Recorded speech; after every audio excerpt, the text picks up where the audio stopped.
கிடைக்கல. புள்ளப்புறத்துல இருக்கு, உங்களுக்கு தூரமா இருக்கு. ஐயா, எங்களுக்கு தூரம் ஒரு பிரச்சனையே இல்லைங்க. நான் கேட்கறது தமிழ்நாட்டுக்குள்ள எங்க இருந்தாலும் பரவாயில்லையா? சரி, ஐயா கூப்பிட்டு ஒரு 2 தினங்கள் போட்டு ஐயா வாங்க, இடத்த பார்ப்போம். ஆனா வீட்டை சுற்றி ஒன்றும் பிரச்சனை.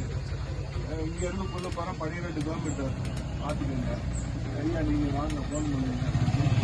நான் என்ன இந்த சரௌண்டிங்ல பாக்கல, இங்கெல்லாம் வேல்யூட் ஆயிடுச்சுங்க. 40-45 சரௌண்டிங் பாத்துருக்கேன். நானும் போய் ஐயா 2 இடம் காமிச்சேன். அது வந்து இதே மாதிரி சேட்டலைட் காலத்துல வந்துட்டாங்க. அங்க போயிட்டு இங்கே நான் நெட்ல என்ன நடக்குதுன்னு பார்த்துக்கணும். இயங்க முடியும். 2 தினங்கள் போட்டு சரி, ரொம்ப சந்தோஷம்.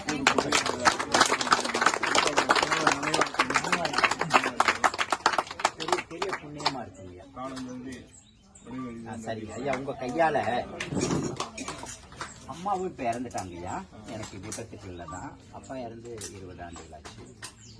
2 பேரோட நினைவுல போன வருஷமே நம்ம இந்த அறக்கட்டளை தொடங்கிட்டோம். இதுக்கெல்லாம் ரெஜிஸ்ட்ரேஷன் தேவையில்லை. சரி, பொன்னையா சுப்புலட்சுமி அறக்கட்டளையின் சார்பில் மதுரையிலிருந்து பாப்பா அங்க வாங்க. ராம் பிரசாத் பேரண்ட்ஸோட கூப்பிட்டோங்க. போன வருஷம் கொடுத்தீங்க. ஆமாங்க, போன வருஷம் 10 பேருக்கு 1000 கொடுத்தோங்கய்யா. கல்வி நிதியா நல்ல மார்க் எடுத்துருக்கிறா. கவர்மெண்ட் ஸ்கூல்ல படிச்சு மேல கல்வி கற்றுக்கிறதுக்காக 5000 ரூபாய் ஐயா நீங்க கொடுங்க. உங்க கையில கொடுப்போம்.